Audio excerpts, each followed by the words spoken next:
제가 오늘 한복을 입고 왔죠? 잘 어울리는 것 같습니까? 예. 권사님 한 분이 선물을 해주셔가지고 이걸 언제 입어야 되나 오늘 추수감사절날 이때 한번 딱 입자 그러고 입고 왔습니다. 오늘 감사주일인데 지난 한 해를 되돌아보면서 또 우리 한평생을 돌아보면서 하나님께 감사하는 하루가 됐으면 좋겠습니다. 우리 옆사람 보고 인사하겠습니다. 제 옆자리에 앉으셔서 감사합니다.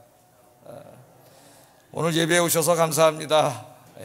하나님께도 감사하고 우리 모두에게 서로 감사하며 살아야 되겠습니다.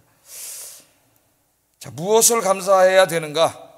그럼 우리는 보통 생각하기를 하나님 나에게 뭐 이렇게 잘 해주신 것들, 내 인생에 뭐 잘된 것들, 그런 것들이 뭐 있나 이렇게 생각하는 게 우리 습관이 돼 있어요. 그런 것들에 대해서 감사합니다. 물론 그것도 감사해야 되지만은 그럼 다른 것은 감사하지 않은가요? 좀 우리가 힘들 때도 있고 어려울 때도 있고 지금 이렇게 전염병 가운데 2년 동안 있을 때도 있는데 이런 거는 감사하지 않은 건가요?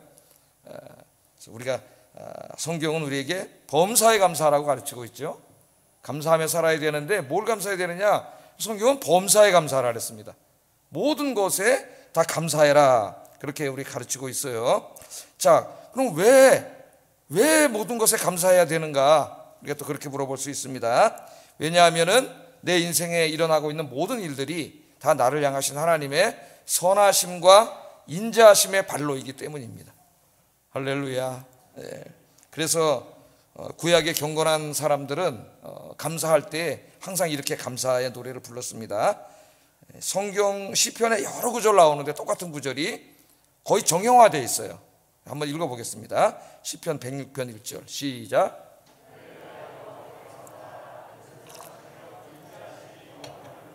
아멘. 할렐루야. 여호와께 감사하라. 그는 선하시며 그 인자하심이 영원하미로다. 이게 시편 106편, 107편, 118편, 136편 1절에 감사의 노래를 부를 때 다 첫 구절에 나옵니다. 첫 구절에 할렐루야 여호와께 감사하라. 뭘 감사해요? 내 인생을 향하신 그의 선하심과 인자하심이죠. 인자하심이 뭐예요? 사랑이라고 할 수가 있겠습니다. 사랑. 내 인생을 향하신 선하심과 인자하심. 그러니까 지금 이 감사의 노래를 부르고 있는 모든 경건한 사람들은 자기 인생에 벌어지는 모든 일들, 그게 좋은 일이든 나쁜 일이든 잘된 일이든 좀 잘 못된 일이든 기쁜 일이든 슬픈 일이든 그 모든 것들을 다 뭘로 보고 있는 거예요? 자기 인생을 향하신 하나님의 선하심과 인자하심으로 보고 있는 거예요. 그래서 감사하는 거예요. 왜? 내 인생에 더 선을 이루기 위해서 고난도 주신 것이고 기쁨도 주신 것이기 때문에 그런 믿음을 가지고 있기 때문에, 그런 확신을 가지고 있기 때문에 범사에 감사하면서 하나님의 선하심과 인자하심을 찬양하는 겁니다. 그게 구약의 경건한 사람들의 신앙이었어요. 그러니까 어떻게 보면은 신앙의 가장 완성은 감사라고 할 수가 있겠어요. 감사 안에 모든 게 다 들어가 있습니다. 나를 구원해 주시는 은혜, 거기에 대해 감사해야 되잖아요. 또 내 인생을 섭리해 주시는 은혜 또 감사해야 되고, 나를 지옥 갈 자식이었는데 천국 백성으로 삼아주셔서 천국의 축복을 누리게 해주시는 은혜도 감사하고, 그죠? 그러니까 이 모든 것들이 다 뭐예요? 하나님이 내 인생을 향하여 해주신 것임을 인정하기 때문에 그들은 감사하는 거예요. 그러니까 감사에는 사실 두 단어지만, 감사 두 글자지만은 그 사람의 모든 신앙의 표현입니다. 감사하는 신앙은 위대한 신앙이다, 그렇게 볼 수가 있어요. 사진을 하나 보겠습니다. 사진, 여러분이 잘 알고 있는 사진. 혹시 이 사진이 집에 걸려있는 분? 우리 교회는 한 분도 없는 것 같아요. 저희 집에도 없습니다. 여러분 많이 보셨죠? 안 보셨나? 유명한 사진이라서. 또 그림도 있습니다. 아버지가 이제 찍었고 딸은 이 사진에 너무 매료돼서 또 그리기도 했어요. 그래서 그림도 있습니다. 자, 한번 이 사진에 얽힌 그런 좀 이야기를 제가 들려드리고 싶은데, 이 사진의 제목은 영어로는 The Grace예요. The Grace. 그러니까 우리말로 직역하면은 그 은혜입니다. 그 은혜. 근데 이제 우리나라 사람들이 이 사진을 보면서 제목을 감사의 기도라고 붙여놨어요. 감사의 기도. 자, 세계 1차 대전으로 인해서 모든 사람이 고통당하고 있던 1918년, 그러니까 1918년도에 이제 1차 대전이 끝나게 되는데 그 어느 날입니다. 그 어느 날. 전쟁, 전 세계가 지금 전쟁에 휩싸여 있으니까 여러분 각 나라 사람들이 얼마나 힘들겠어요. 경제적으로도 힘들고 뭐 힘들고 정치적으로도 힘들고 개인적으로도 힘들겠죠. 그 힘든 어느 날인데 한 노인이 이제 이 에릭 엔스트롬이라고 하는 이 사진을 찍은 사람이에요. 에릭 엔스트롬. 이 사람이 이제 사진관을 운영하고 있었는데 그 사진관 안으로 이 사람이 들어왔습니다. 이제 사진을 보시면은 한번 사진을 잘 보세요. 사진 작품이나 그림을 이제 감상하는 첫째 방법이 관찰이에요. 관찰. 여러분들이 관찰을 잘 해보셔야 돼요. 그림이나 사진을. 거기는 메시지가 있습니다. 그냥 막 그리고 막 찍은 게 아니에요. 저도 이제 그 카메라로 사진 이걸 막 찍어요. 찍을 때 그냥 막 찍지 않습니다. 각도, 구도 이런 걸 다 보면서 이제 그 안에 여기 좀 어떤 감성, 애들이 요새 감성이라 안 그러고 감성이라 그러네.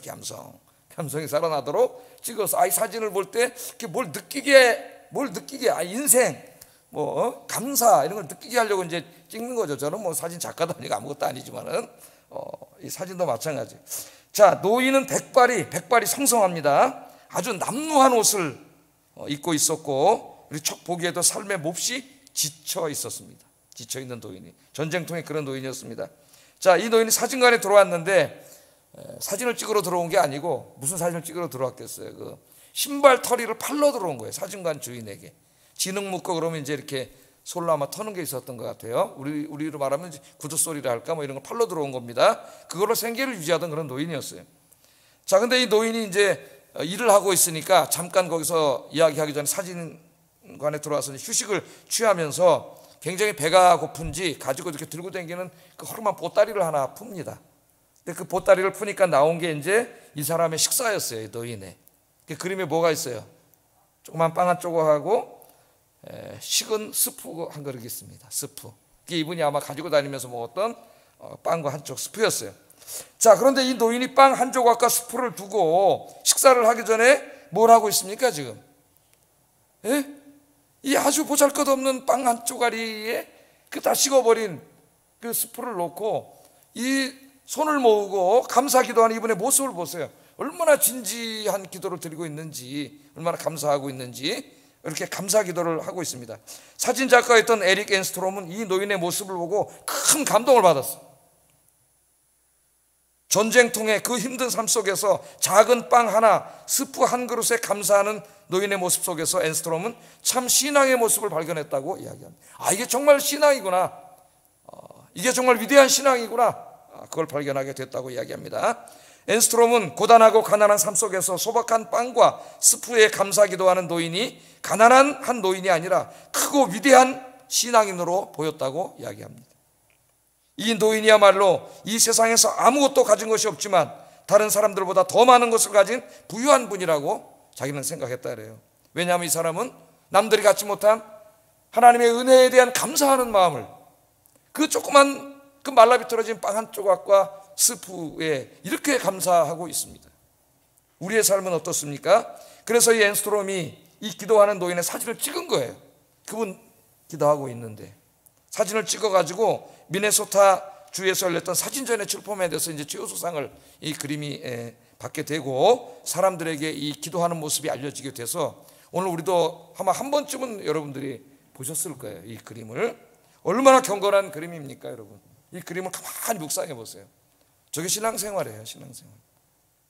이 빵 한 조각 스프를 놓고 전쟁통에 정말 하나님 앞에 진지하게 감사 기도를 할 수 있는 것. 그래서 신앙의 완성은 감사다. 감사는 누가 할 수 있을까요? 내 인생에 벌어지는 모든 일들이 다 나를 향하신 하나님의 선하심과 인자하심의 발로라는 것을 인정하고 그것을 믿는 사람, 그 사람만이 감사할 수 있어요. 그 사람만이 범사에 감사할 수 있습니다. 그래서 가장 위대한 신앙은 모든 상황 속에서 감사하는 거예요. 감사하는. 오늘 여러분이 감사주의를 맞이하면서 우리가 또 한 1년을 돌아보고 또 2년 전을 돌아봅니다. 팬데믹 상황 하에서, 이 전염병 상황 하에서 얼마나 힘들고 어려운 삶을 우리가 지금 살아가고 있습니까? 우리가 다 이해하지 못한다 할지라도 이 가운데에는 우리 모두를 향하신 하나님의 선하심과 인자하신 뜻이 있다. 믿습니까? 이 신앙은 가장 어떻게 보면 신앙의 성숙한 신앙이에요.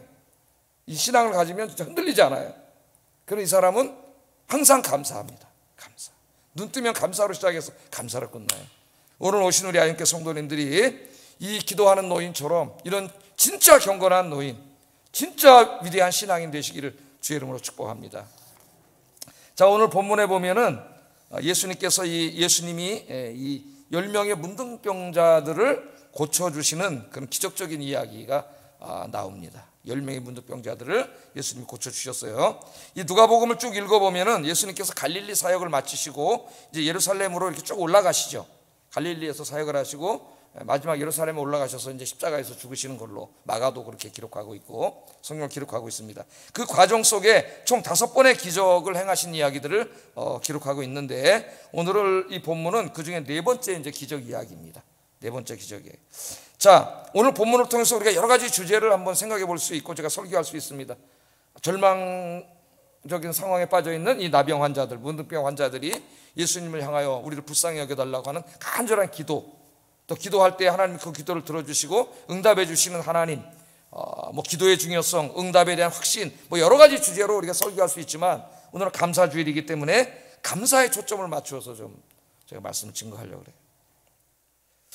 자, 예수님이 사마리아와 갈릴리 사역을 마치고 이제 예루살렘으로 가는데 유대인들이 그 예루살렘에서 이 갈릴리에서 예루살렘으로 가려면 여러분 성서 지도를 보시는 분은 알겠지만은 꼭 사마리아 땅을 지나가야 돼요, 유대인들이. 근데 지금 우리나라로 말하면 우리가 지금 경상도나 전라도 가려면 충청도를 지나가야 되는 것처럼 그 가운데가 사마리아 땅입니다. 그런데 유대인들은 사마리아인들을 굉장히 좀 이렇게 멸시했기 때문에 그 땅으로 가지 않았어요. 그래서 예를 들면은 먼 길을 돌아가더라도 저 강원도로 돌아서 경상도로 가거나 이런 식으로 갔습니다. 근데 이제 성경을 읽어보면 예수님은 꼭 사마리아를 지나서 가셨죠. 거기서 사마리아 여인도 만나고 그렇게 하셨어요. 자, 오늘 이제 사마리아 접경 지대를 통하여 예루살렘으로 가고 있을 때 10명의 나병 환자들이 거기에 있었습니다. 그래서 그들을 이제 만나게 되는데요. 이 사람들이 예수님이 자기들 곁을 지나간다는 소식을 듣고 가까이 오지를 못하는 거죠. 문둥병에 걸렸으니까 접촉이 안 되잖아요. 저 멀리 떨어져서 10명이 큰 소리로 예수님께 이제 도움을 구하는 이야기가 나와요. 우리 구약시대 성경을 읽어보면 문둥병에 걸리면 어떻게 됩니까, 여러분? 집에서도 나와야 되고 가정에서, 동네에서도 못 살고 성 밖으로 쫓겨나가가지고 어디 저 산속이나 어디 이런데 자기들끼리 모여서 토굴 해서 살다가 몸이 다 썩어서 이제 잘라지고 다 이러다 죽는 거예요. 희망이 없는 병이죠, 이 질병이. 자, 10명이 그렇게 살아가고 있었는데 어느 날 자꾸 이제 예수라고 하는 분에 대해서 얘기가 들려오는데 듣다 보니까 이분이 자기네와 같은 문득병자도 고치고 나병 환자들 많이 고쳐주셨잖아요. 뭐 소경이 눈을 뜨고 김목걸이가 막 듣고 막 오병이의 기적이 일어나고 이런 얘기를 이제 들으면서 이 예수님이 우리의 병도 고쳐주실 수 있다. 그런 이제 믿음을 가지고 희망을 갖게 된 거예요. 그런데 어느 날 예수님이 자기들 앞을 지나가는 걸 이제 알게 된 다음에 이게 어떻게 보면은 인생의 마지막 기회일 수도 있어요. 이때 붙잡아야 돼, 예수님을. 그래서 이제 기도를 합니다. 정말 절실하고 절박한 기도를 하는 거죠. 우리의 표현으로 이야기하면은 11절 13절 한번 읽어보겠습니다. 시작.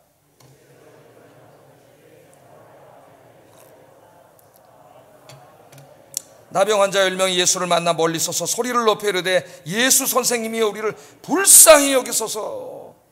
이제 복음서를 읽어보면은 우리를 불쌍히 여겨달라고 하는 말이 상당히 자주 듣게 돼요. 그래서 기도는 어떤 사람은 자기가 뭐 하나님 앞에 다 맡겨놓은 거 달라 그러는 식으로 기도하는 사람이 있어요. 기도를 그렇게 해야 하는 사람이 있어요.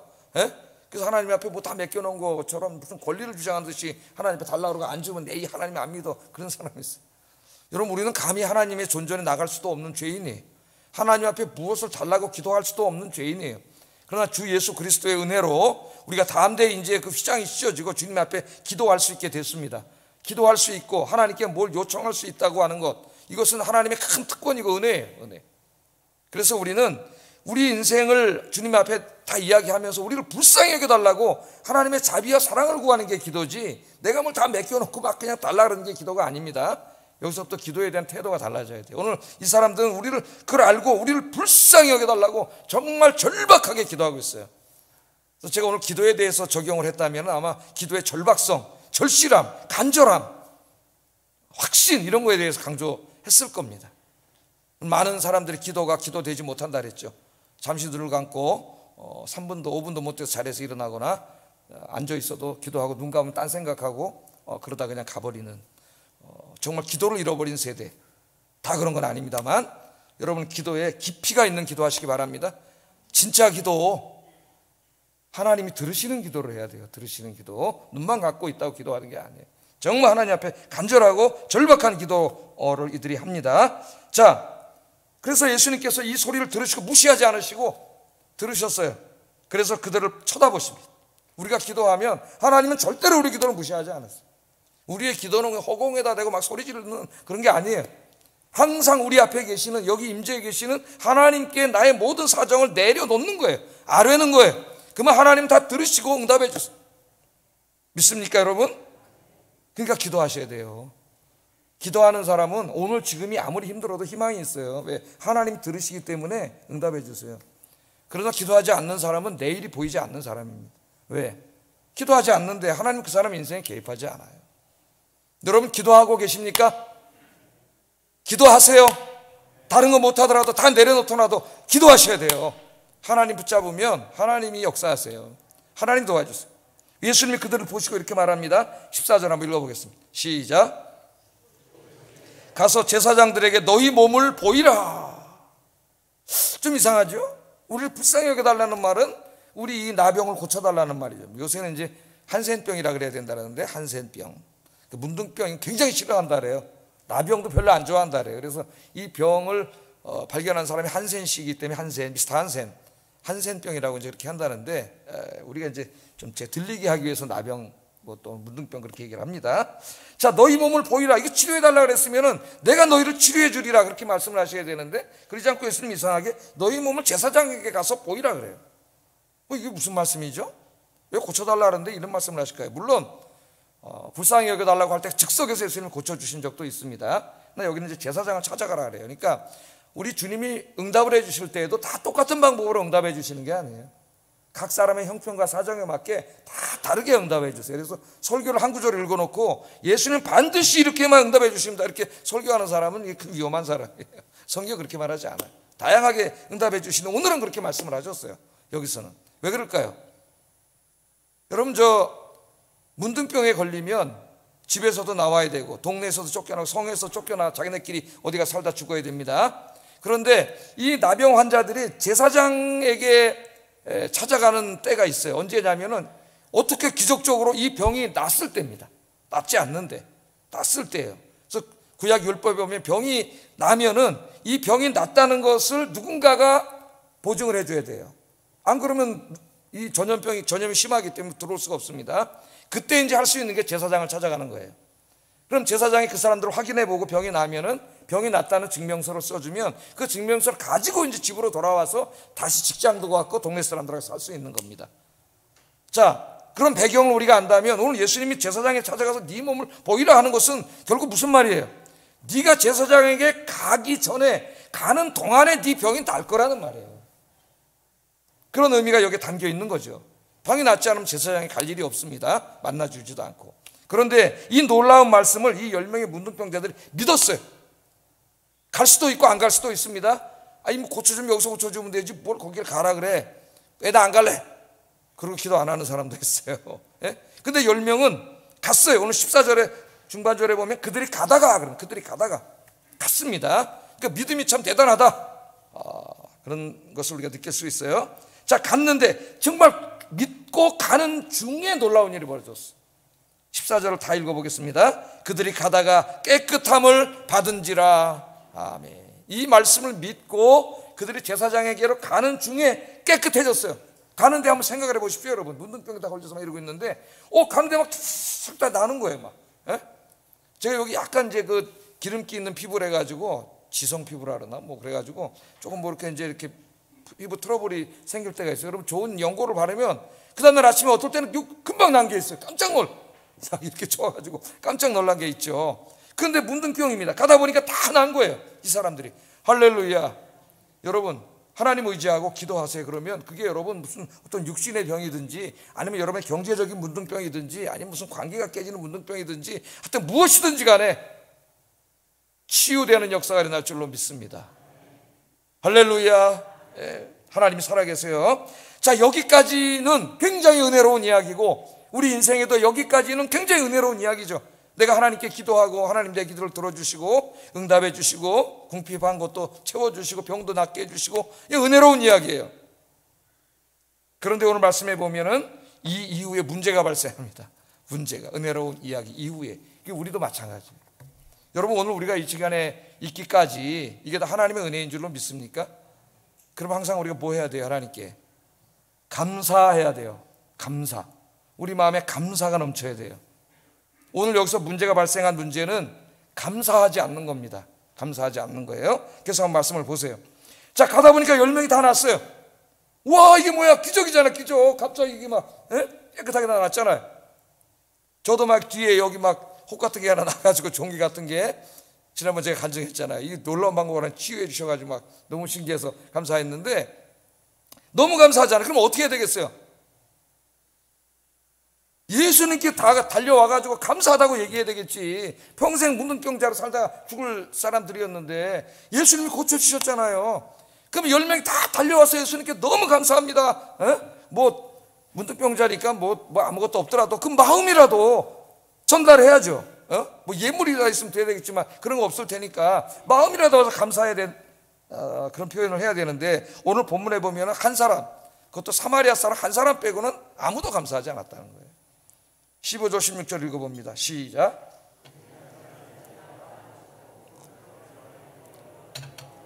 예수의 발 아래 엎드려 감사하니 그는 사마리아 사람이라. 그것도 유대인들은 다 가버리고 그 유대인들에게 멸시당하고 살던 사마리아인 그 사람 한 사람, 이방인처럼 취급받던 그 한 사람만 예수님께 다가와서 지금 감사를 하고 있습니다. 감사.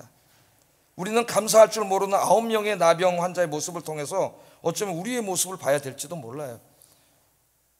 우리의 모든 게 하나님의 은혜잖아요. 다 하나님 주신 것들이잖아요. 오늘까지 이렇게 이 어려운 가운데도 하나님이 이끌어 주셨잖아요. 그럼 우리는 늘 감사해야죠. 감사. 감사가 신앙의 전부 다라 그랬어요. 제가 아까 그렇게 말씀드렸습니다. 감사하지 않는 신앙은 신앙이나 할 수 없어요. 하나님 앞에 감사해야 되는데 어쩌면 이 감사할 줄 모르는, 나병을 고쳐줬는데도 감사할 줄 모르는, 나에게 이 모든 것을 다 주셨는데도 감사할 줄 모르는, 그것이 바로 우리의 모습은 아닌가, 우리가 한번 생각해 봐야 되겠어요. 예수님이 이 감사할 줄 모르고 그냥 가버린 9명에 대해서 굉장히 진노하셨습니다. 진노하셨어요. 17절 18절 한번 읽어보겠습니다. 시작. 다 깨끗함을 받지 아니하였느냐? 그 9은 어디 있느냐? 이 이방인 외에는 하나님께 영광을 돌리러 돌아온 자가 없느냐 하시고 굉장히 화가 나셨어요. 진노하셨어요. 10명을 내가 다 고쳐줬는데 당연히 그들이 돌아와서 감사하다 할 줄로 알았는데 그냥 9명은 가버린 거예요. 한 명만 와서 지금 감사를 하고 있는 거예요. 그 사람은 칭찬을 해주셨지만은 이 9명에 대해서는 예수님께서 굉장히 진노를 하고 계십니다. 그러니까 여러분, 우리가 이렇게 많은 은혜를 받고 살면서도 감사할 줄 모르면 하나님이 우리에 대해서 얼마나 섭섭하게 생각하시겠어요. 여러분, 우리가 살아가면서 내가 누구에게 조그만 은혜를 하나 베풀어 줬는데 그 사람이 그 은혜를 모르면, 감사하지 않으면 굉장히 화가 나지. 기분 나쁘네. 다시는 도와주나 봐라. 조그만 거 하나에도 우리는 그렇게 하면서 하나님이 이 많은 것을 다 주셨는데도 감사할 줄 모르고 조금만 어려우면 불평하고 원망하고, 그게 이스라엘 사람들이에요. 광야길을 지나올 때 출애굽기 민수기를 한번 읽어보세요. 매일매일이 하나님의 은혜로 살아가는 사람들인데도 조금만 어려움에 닥치면 감사하지 않고 그냥 원망하는 거예요. 그래서 망해버렸어요. 다. 그래서 다 광야에서 죽은 거예요. 그들이 원망하다가. 원망은 감사의 반대말입니다. 감사의 반대말. 여러분, 하나님이 우리에게 베풀어 주시는 은혜가 너무너무 많습니다. 지금 이 시간 우리가 이렇게 예배할 수 있는 것 하나님의 은혜입니다.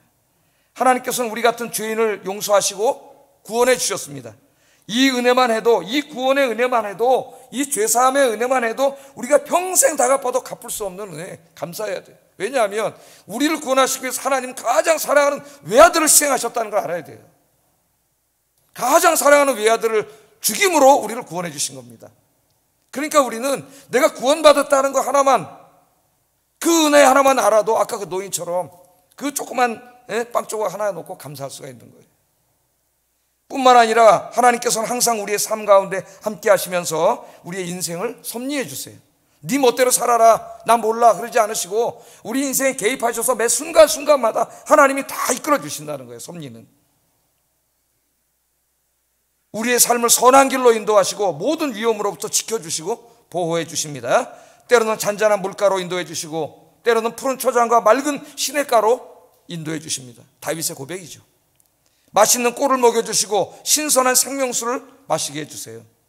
그러나 때로는 사망의 음침한 골짜기를 지나게 하실 때도 있습니다. 때로는 몸이 아프게 하실 때도 있고 하는 일이 잘 안 되게 하실 때도 있고 내가 계획한 일들이 꼬이게 하실 때도 있습니다.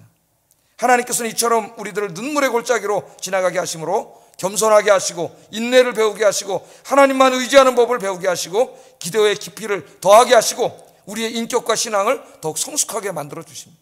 그러니까 다 하나님의 은혜인 거예요. 모든 것이 하나님의 선하심과 인자하심인 거예요. 그러므로 하나님을 믿는 사람들에게는 모든 것이 다 하나님의 은혜입니다. 바울이 이렇게 우리에게 교훈했습니다. 로마서 8장 28절 읽어봅니다. 시작. 곧 그의 뜻대로 부르심을 입은 자들에게는 모든 것이 협력하여 선을 이루느니라. 말씀을 외우고 또 암송하고 또 묵상하고 또 기도하세요. 절대로 잊어먹지 마세요. 절대로. 모든 일이 다 협력하여 우리 인생에 뭘 이룬다고요? 영육간에 선을 이루게 하기 위해서 주님이 주신 거예요. 지금 우리의 형편도 하나님이 허락하신 거예요. 마음에 들지 않더라도 여러분 그 안에는 우리를 향하신 이와 같은 하나님의 놀라운 사랑, 인자하심과 선하심이 이 안에는 있는 겁니다. 우리 인생에 벌어지는 모든 일들은 우연이 하나도 없어요. 예? 우연이 없어요. 하나님의 내 인생을 향하신 세밀한 사랑과 계획 가운데 하나님이 다 일어나게 하신 거예요. 이것을 확신하고 인정하는 것이 진짜 믿음입니다, 여러분. 그래서 우리가 부르는 찬송이 이따 오후 예배 때 부를 건데 은혜라는 찬송, 지난번에도 한번 불렀죠. 그 노랫말을 보면은 누가 이걸 작곡 작사했는지는 제가 찾아보지는 않았는데 이분이 굉장히 신학적으로 신앙적으로 성숙한 사람이에요. 이 보세 가사를 내가 누려왔던 모든 것들이, 내가 지나왔던 모든 시간이, 내가 걸어왔던 모든 순간이 당연한 것 아니라 은혜였소. 그게 읽어도 은혜가 되지 않습니까, 여러분? 은혜였소. 아침에 해가 뜨고 저녁에 노을, 봄의 꽃향기와 가을의 열매, 변하는 계절의 모든 순간이 당연한 것 아니라 은혜였어. 모든 것이 은혜였어. 이것을 깨닫고 이 노래를 만들었겠죠. 이분이 이 노래를 부르면서 우리가 얼마나 많은 은혜를 받고 있습니까, 여러분? 이 종교교육가 중에도 칼빈은 뭐 음악 미술 이런 거 별로 이렇게 소중하게 여기지 않았어요. 그 사람 굉장히 이성적인 사람이고 어떻게 보면 저처럼 이렇게 설교 강의하고 연구하고 이런 것을 좋아하는 사람이에요. 근데 마르틴 루터는 그 사람도 신학자였지만은 이 사람은 음악을 굉장히 좋아했습니다. 그래서 그 성경의 내용과 또는 어떤 이 복음의 내용을 음악으로 노래로 만들어서 이걸 같이 노래를 부르는 것을 좋아했어요. 그래서 우리 찬송에도 보면 루터가 작곡하고 작사한 노래들이 있죠. 지금도 우리가 부르고 있습니다. 그 찬송들이 있어요. 근데 어떤 때는 설교도 은혜롭지만은 이런 찬송 하나가 굉장히 은혜 받을 때가 있죠. 저 역시도 마찬가지고 이 찬송이 그런 찬송인 것 같아요. 여러분, 감사는 나의 모든 것들이 우연이 아니고 하나님이 베풀어 주신 은혜임을 깨닫고 확신하는 사람만이 할 수 있습니다. 오늘 본문에 보면 예수님은 감사하는 사마리아인을 보시고 기뻐하셨어요. 감사할 줄 모르는 사람에게는 진노하셨습니다. 여러분, 남은 인생을 감사하며 사시기를 주의 이름으로 축복합니다. 사도 바울이 데살로니가 교인들에게 보내는 편지에서 데살로니가전서 5장 17절 이렇게 말을 합니다. 한번 읽어보겠습니다. 시작.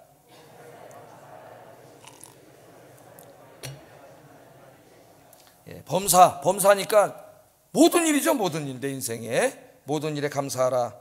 이것이 뭐라고요? 이 감사하는 게 그리스도 예수 안에서 너희를 향하신 하나님의 뜻이라 그랬어요. 굉장히 중요한 이야기랍니다. 모든 일에 감사하는 것이, 범사에 감사하는 것이 너희를 향하신 하나님의 뜻이에요. 우리를 향하신 하나님의 뜻이 뭐냐? 왜? 모든 게 은혜니까. 믿습니까, 여러분? 진짜로?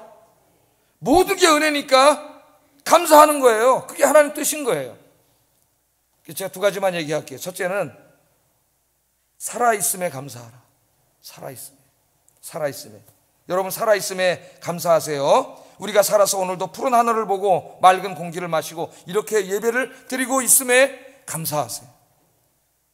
어떤 분이 암에 걸려서 항암 치료를 받았습니다. 그리고 이제 간증을 했어요. 치료를 받는 순간순간 자신이 마치 물 없는 어항에 갇힌 물고기 같았다 그래. 물 없는 어항에 갇혀있는 물고기, 자신의 모습이. 예?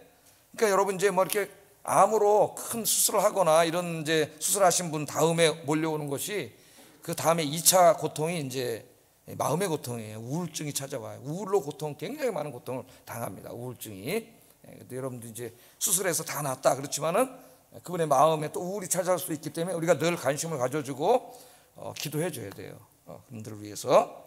자, 이분이 이렇게 말했어요. 내가 물 없는 어항 속에 갇힌 물고기인 것만 같았습니다. 그런데 그 힘든 시간을 겪다가도 문득 여전히 숨을 쉬고 있는 나 자신을 느낄 때마다 살아있다는 것이 그렇게 감사했습니다. 항암하는 중에 이제 느꼈던 마음을 얘기하는 거예요. 병원 벤치에 앉아있는 사람들, 띠뚱거리며 걸어가거나 휠체어를 탄 환자들을 바라보면서 살아 움직인다는 것이 그 자체만으로도 얼마나 아름다운 일인지를 저는 깨달았습니다. 그렇게 얘기를 해요. 아프고 나니 세상이 다시 보여요. 기어가는 벌레 하나도 너무 소중하고 그 생명력이 무척이나 부러워요. 살아있다는 것이 얼마나 소중한지 이제 알겠습니다. 이분은 고통스럽기만 한 암치료 과정을 거치면서 오히려 감사함을 배우고 행복감을 느꼈다고 합니다. 살아있다는 것, 그것 하나가 그렇게 감사하더라는 거예요. 그런데 암이 이제 다 완치되고 나서 다시 교만해지는 자신의 모습을 발견하면서 그럴 때마다 다시 겸손과 감사의 마음을 되새긴다고 합니다. 여러분, 내가 살아있다는 것, 이게 하나님의 은혜예요. 살아서 하나님께서 창조하신 아름다운 세상을 볼 수 있음에 감사하세요. 한강에도 가고 안산에도 가고 남산에도 가고 감사하세요. 아침에 눈을 뜨고 내가 살아있네? 그럴 때 감사의 찬송이 터져 나오기를 주의 이름으로 축복합니다. 암으로 투병하던 시인 이혜인 수녀는 항암 치료, 방사선 치료를 받고 이분 역시 마음의 불안과 우울에 빠져 있은 적이 있다 그래요. 그러던 어느 날 이혜인 수녀는 중요한 것을 깨달았다고 합니다. 그 자신의 깨달음을 자기의 자전적인 수필집인 꽃이 지고 나면 잎이 보이듯이 이 책에서 이제 썼는데 제목이 너무 아름다워요. 제목이. 역시 시인은 다르구나 그런 생각이 듭니다. 꽃이 지고 나면 잎이 보이듯이. 여러분 봄에 꽃이 환하게 피면은 잎이 보이지 않아요. 사실 그 꽃을 피게 하고 그 나무에 생명력을 주는 것이 이파리인데 사람들은 꽃만 보죠. 그런데 꽃이 지고 나면 비로소 뭐가 보여요? 나무에 정말 중요한 이파리가 보이는 거죠. 우리 인생도 마찬가지예요. 호황된 거, 내 인생 뭐 학력, 내 뭐 사회적인 신분, 뭐 돈 좀 있는 거 이런 거 이게 다 꽃과 같은 거예요. 그러나 그런 것이 진짜 다 지고 나야 그 사람의 진짜 본성이 보이는 거죠. 모습이. 하여튼 꽃이 지고 나면 잎이 보이듯이 이 책에서 이렇게 얘기를 했어요. 지금 이 시간은 여러분 지금 이 시간입니다. 내 남은 생애의 첫날이며 어제 죽어간 어떤 사람이 그토록 살고 싶어하던 내일입니다. 그렇게 썼습니다. 제가 한 문장을 읽고 굉장히 많은 것을 깨닫고 제 인생을 다시 돌아보게 됐습니다. 한 문장이었지만은 굉장한 그 울림을 줬어요.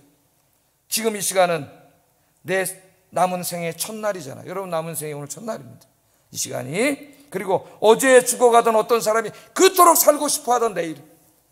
어제 어떤 사람이 마지막 병으로 죽어가면서 그렇게 살아보고 싶어 했던 내일이 바로 여러분이 지금 살고 있는 오늘이라고 하는 거. 이걸 잊지 마세요. 오늘 살아있으니까 감사하십시오. 여러분이 맞이하고 있는 오늘은 어제 마지막으로 죽어가던 사람들이 그렇게 살아보고 싶었던 내일이라는 거 여러분 꼭 기억하시기 바랍니다. 살아있음, 내가 눈을 뜨고 하나님의 아름다운 세상을 보고 하나님을 찬양하고 예배할 수 있음, 모두 살아있기 때문에 할 수 있는 겁니다. 살아있음에 아침마다 눈을 뜨면서 감사로 하루를 시작하기를 주의 이름으로 축복합니다. 그러면 여러분 하루 종일 행복할 거예요. 눈을 뜨면서 벌써 불평 불만이 나오고 걱정 의심에 사로잡힌 사람은 얼마나 불행한 사람일까요? 눈을 뜨면서 기도하세요. 하나님 감사합니다. 오늘도 생명을 연장시켜 주셔서 감사합니다. 할렐루야. 그러니까 벌떡 일어나. 웬만하면 4시에 벌떡 일어나서 새벽 기도 나오시고 할렐루야. 예. 아멘도 안 하네. 할렐루야. 해보세요. 한번 해보세요. 인생, 여러분의 일생이 바뀔 거예요. 일생이. 자, 두 번째 한 가지만 더 얘기하겠습니다. 일상에 감사하세요. 일상에. 그냥 내가 뭐 좀 잘 되고 돈 많이 벌고 사업이 잘 되고 우리 애들이 뭐 좋은 대학 들어가 뭐 이런 거에만 감사한다면은 여러분 인생에 몇 번이나 감사하겠어요? 그거는 누구나 다 할 수 있는 감사예요. 그것만 하나님의 은혜가 아니잖아요. 그래서 진짜 감사는 내 일상의 모든 일들, 소소한 일들, 작은 일들, 일상에 감사하는 게 진짜 감사합니다. 이제는 고인이 된 작가 최인호 씨의 수필집 중에 인연이라고 하는 수필집이 있어요. 이번에 쓴 수필집은 몇 권 안 되지만 다 사서 읽어봤어요. 뭐 이혜인 뭐 이런 분들 이제 가톨릭 신자지만은 글을 너무 잘 써서 제가 다 사서, 장희영이 교수님 돌아가셨지만은 그분도 가톨릭 신자죠. 여기 소강대 영문과 교수였으니까 다 사서 읽었어요. 다 사서 한번 큰 감동을 많이 받았는데, 이 최인호 씨의 수필집 인연에 보면 이런 이야기가 나옵니다. 이 최인호 씨가 어느 날 운전을 하면서 시청 앞을 지나가고 있었습니다. 여기 있는 시청을. 근데 신호등에 걸렸어요. 잠깐 정지하고 있는데 갑자기 자기가 얼마나 축복받은 사람이고 행복한 사람인가 하는 희열이, 그 기쁨이 걷잡을 수 없이 감동으로 밀려왔다는 거예요. 그런 경험 해본 적 있나요? 길을 걸어가시다가 등산하다가 하나님 베풀어 주시면 내가 너무나 내가 얼마나 행복하고 복받은 사람인가, 그래서 한번 물어본 적 있습니까? 감사해 본 적 있습니까? 있겠죠. 다 누구나. 저는 여러 번 그런 체험을 해요.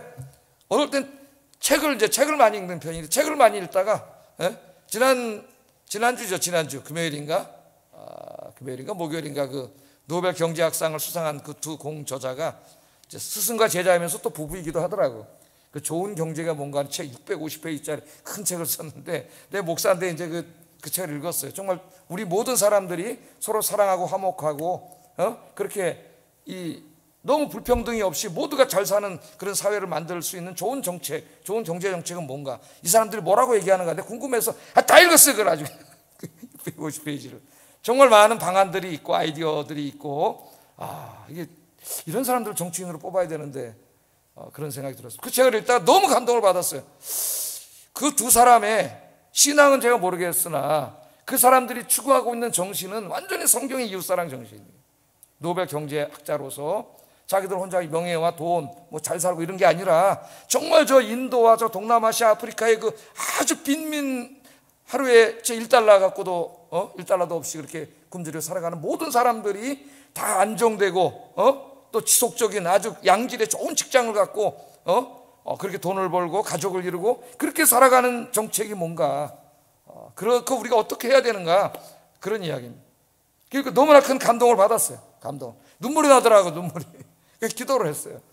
그래서 저도 반성했습니다. 하나님 앞에 이런 사람이 돼야 되겠고, 목사의 사명이 자기 교인들을 이런 사람으로 만드는 게 아닐까. 이런 사람으로 정말 하나님의 형상, 참된 인간. 때로는 목사들도 정치편향에 빠져가지고 나가서 끄적거리나 하고 앉아있고 너무 한심하고 안타까울 때가 많은데, 정말 이런 게 사명이 아닌가, 그런 큰 감동을 받았어. 어떨 때는 남산을 등산하고 한강을 걸어가다 작은 꽃 하나를 보고 감동하고 감사해서 우리 사람은 거기서 이야기하고 그런 적도 많습니다. 여러분, 살아있음이 하나님의 은혜고, 여러분 이 작은 하나하나의 일상이 다 하나님의 은혜인 줄로 믿습니다. 그래서 이 사람이 이렇게 외쳤다래. 하나님 감사합니다. 운전대 잡고 감사합니다. 살아있음에 감사했고, 차창으로 스며들어오는 햇살도 감사했습니다. 지나가는 사람들, 시청 앞에 분수, 신호등, 교통순경 모두가 고맙고 감사했습니다. 모든 것이 하나님의 사랑이요 은총이었습니다. 그렇게 고백하고 있어요. 그래서 최인호 씨는 이렇게 썼습니다. 그 책에다가, 잘 들어보세요. 기쁨과 행복은 그것을 발견하고 바라보는 것에 있습니다. 우리의 곳곳에 삶의 기쁨은 그곳에 있습니다. 우리의 눈이 멀어 그것을 보지 못하고 썩은 악취에만 신음하고 있는 것입니다. 그렇게 얘기를 했어요. 여러분, 행복은 저 산 너머에 있는 것이 아닙니다. 행복은 내가 쫓아가야 얻을 수 있는 파랑새가 아닙니다. 행복은 늘 내 곁에 있습니다. 행복한 사람은 그것을 바라보는 눈을 가진 사람이고, 불행한 사람은 그것을 보지 못하는 눈뜬 장님일 뿐입니다. 내 주변에 있는 모든 것이 하나님의 은총입니다. 아이언교회에서 예배할 수 있는 것, 하나님을 찬양할 수 있는 것, 좋은 교우들과 즐거운 점심 식사를 할 수 있는 것, 낮에는 빛나는 태양을 볼 수 있고 밤에는 총총한 별들과 달을 볼 수 있는 것, 산과 강과 바다를 볼 수 있는 것, 푸른 나무와 예쁜 꽃들이 있는 것, 아름다운 새소리를 들을 수 있는 것, 식사 후에 커피를 마실 수 있는 것, 가족이 있고 성도들이 있고 친구가 있는 것, 우리의 이 모든 일상이 다 하나님의 은혜인 줄로 믿습니다. 그래서 구약의 경건한 한 사람은 이렇게 감사했어요. 한번 읽어보겠습니다. 시편 136편 5절 9절 시작.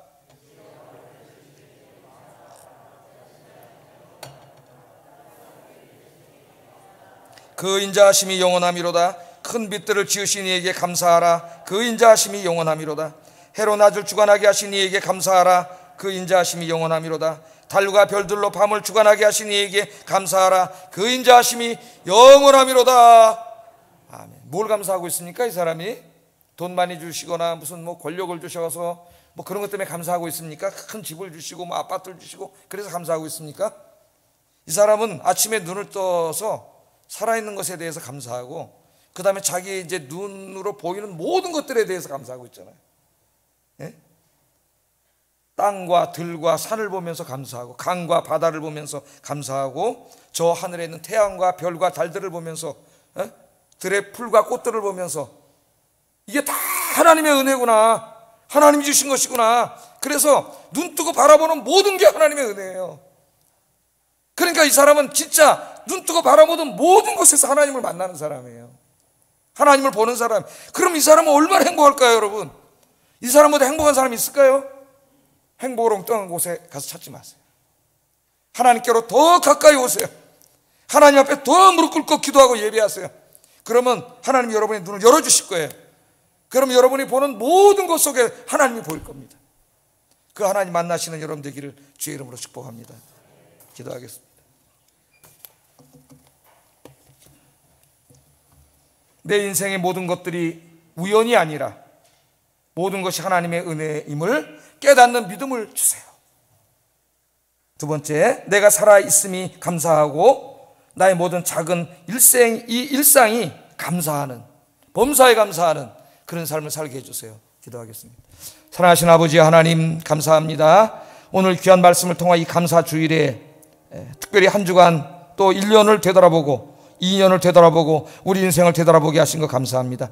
2년 동안 이 전염병 상황 속에서 매우 힘들고 고통스러운 하루하루를 보내고 있지만 이 모든 어려운 가운데 하나님의 뜻이 있고 우리 인생의 선하심을 이루기 위한 하나님의 인자하심과 선하심이 있음을 깨닫고 감사합니다. 살아있음에 감사하고 나의 일상에 감사합니다. 모든 것들에 감사합니다. 눈 뜨고 바라보는 모든 것들, 오늘 이곳에 와서 주님을 예배하는 이 모든 것들이 우연이 아니라 다 하나님의 은혜임을 깨닫고 감사합니다.